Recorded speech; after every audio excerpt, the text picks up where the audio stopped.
Salut, j'espère que vous allez tous bien. Si vous êtes nouveau sur la chaîne Guerrier Africain, ici nous parlons couramment des vidéos sur l'histoire des pays africains et bien évidemment, nous publions des vidéos aussi sur d'autres thématiques bien intéressantes pour vous intéresser. Et maintenant, nous allons aujourd'hui parler de l'histoire. L'histoire bien évidemment du Cameroun. Un peuple sans histoire est un monde sans âme. Aujourd'hui, nous allons parler de l'histoire du Cameroun, bien évidemment, et nous allons également donner des informations concernant son climat, bien évidemment, les ethnies, les peuples qui vivent au Cameroun, et vous aurez également l'histoire politique, car le pays a été dirigé depuis 1960 par deux dirigeants, à savoir Amadou Ahidjo qui a dirigé le pays depuis 1960 à 1982 et ensuite Paul Biya qui a suivi de 1982 et aujourd'hui est toujours au pouvoir. Bien évidemment, l'Afrique en miniature se fait voir par le climat, car le climat est de type représente toute l'Afrique. Par exemple, si on prend le nord, le sud, l'est, tout, et tout ça, ça fait partie du climat africain. On retrouve un climat tropical, un climat forestier, un climat de type équatorial. Et bien évidemment, les ethnies également. Le Cameroun compte plus de 250 groupes ethniques. Voilà, donc vous allez comprendre mieux dans cette vidéo. Le Cameroun, situé en Afrique centrale, est un pays fascinant par sa diversité culturelle, géographique et linguistique. Surnommé l'Afrique en miniature, il reflète la richesse du continent avec ses paysages variés, allant des plages atlantiques aux montagnes volcaniques en passant par des forêts tropicales et les savanes arides. Avec une population de plus de 27 millions d'habitants, le Cameroun est une mosaïque de plus de 250 groupes ethniques, chacun contribuant à un patrimoine culturel exceptionnel. Ancienne colonie allemande puis divisée entre la France et la Grande-Bretagne après la Première Guerre mondiale, le Cameroun est aujourd'hui une république unitaire bilingue avec le français et l'anglais comme langue officielle. Sa diversité historique a façonné son paysage et son identité unique. Économiquement, le Cameroun bénéficie de nombreuses ressources naturelles, notamment le pétrole, le bois, le cacao et le coton, qui soutiennent une économie diversifiée mais encore marquée par des défis tels que les inégalités et la corruption.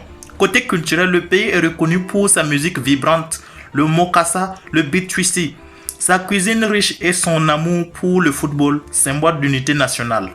Les ethnies. Le Cameroun est surnommé l'Afrique en miniature en raison de sa diversité ethnique et culturelle. On y compte plus de 200 groupes ethniques répartis sur l'ensemble du territoire. Ces groupes sont généralement classés en 5 grandes catégories selon les localisations géographiques et caractéristiques culturelles. Les Bantous occupent le sud, le centre et l'est du pays. Les principaux groupes sont le Beti, le Bassan, le Fang, le Makas, le Bakundu et le Djoola. Les Semi-Bantous, on les retrouve dans les régions de l'ouest et nord-ouest. Les principaux groupes sont les Bamileke et les Bamboum. Les Soudanais, on les retrouve dans l'extrême nord du pays. Les principaux groupes sont les Peuls, les Kanuri, les Tupiri, les Massa, les Kotoko. Les Peuls ou Fulfulde sont souvent éleveurs transhumance. Les Kotoko et autres ethnies riveraines pratiquent l'agriculture et la pêche autour du lac Tchad. Les Graciels, on les retrouve dans les régions montagneuses du nord-ouest et ouest du pays. Les principaux groupes sont les Tika, les Kom, les Nzo. Les Pygmées, autres groupes autochtones, habitent les forêts du sud et l'est. Les principaux groupes sont les Pygmées, les Baka, les Bakola et les Bagwili. En résumé, la diversité ethnique du Cameroun reflète une mosaïque unique de traditions, de langues et de modes de vie, faisant du pays un modèle de pluralité culturelle en Afrique. Le climat du Cameroun est très varié, reflétant sa position géographique entre l'équateur et le Sahel, ainsi que sa topographie diverse. On distingue principalement 4 zones climatiques. La zone équatoriale caractérisée par un climat chaud et humide toute l'année, avec 2 saisons des pluies, mars, juin, septembre, novembre, et 2 saisons sèches, juillet, août et décembre, février. Les températures moyennes sont de 25 à 30 degrés Celsius.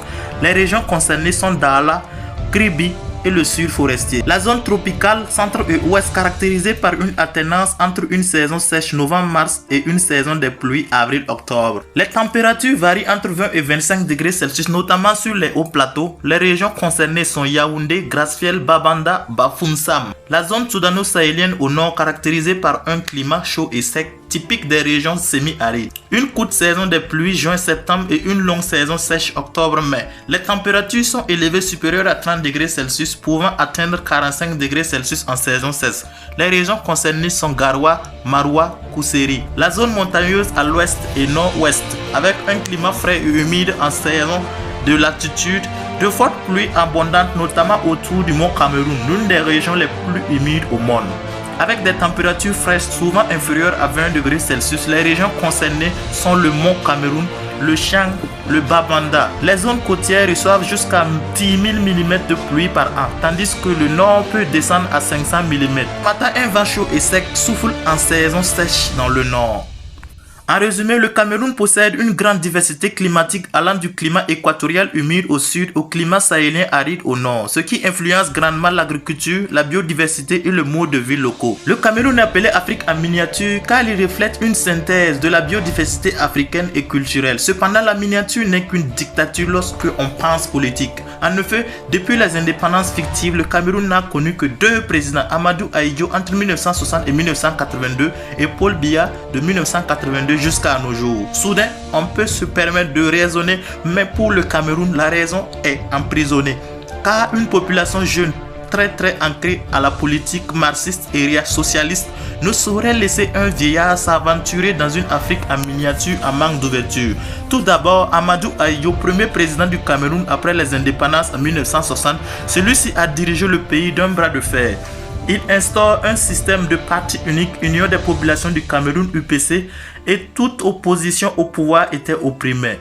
Mais son exploit se fait remarquer avec la réunification entre le Cameroun francophone et anglophone qui n'hésitait pas à s'affronter ouvertement. Il a aussi mis en place des réformes économiques visant à moderniser le pays. En 1982, Amadou Ahidjo démissionne et laisse le pouvoir à Paul Biya comme une chefferie, tout cela sous l'influence de la France-Afrique. Paul Biya, arrivé au pouvoir, a maintenu la même politique de son prédécesseur avec une forte centralisation et un régime autoritaire, bien qu'il ait initié quelques réformes comme la fin du système de parti unique en 1990 et la tenue des élections multipartites. Cependant, son gouvernement est caractérisé par une longévité au pouvoir avec des élections controversées souvent marquées par des accusations de fraude. Sous Paul Biya, le Cameroun a connu des développements économiques mais également des crises internes, notamment le conflit anglo-francophone et des problèmes de gouvernance et de corruption. Nous avons eu à parler du climat, nous avons eu à parler de l'histoire politique du Cameroun, bien évidemment Paul Biya, Amadou Ahidjo, et bien évidemment nous avons parlé des groupes ethniques. Bien sûr. Mais aujourd'hui, avec une Afrique qui est en mouvement, une Afrique qui se réveille et qui se fait voir sur la scène internationale sur le bon côté, parce que l'Afrique se fait voir par sa souveraineté réaffirmée à travers le monde et à travers toutes les institutions internationales. Et maintenant, le Cameroun est un continent qui est vraiment le continent. Le continent, c'est le continent. Et le continent doit s'affirmer car le continent représente vraiment le continent, car c'est l'Afrique en miniature.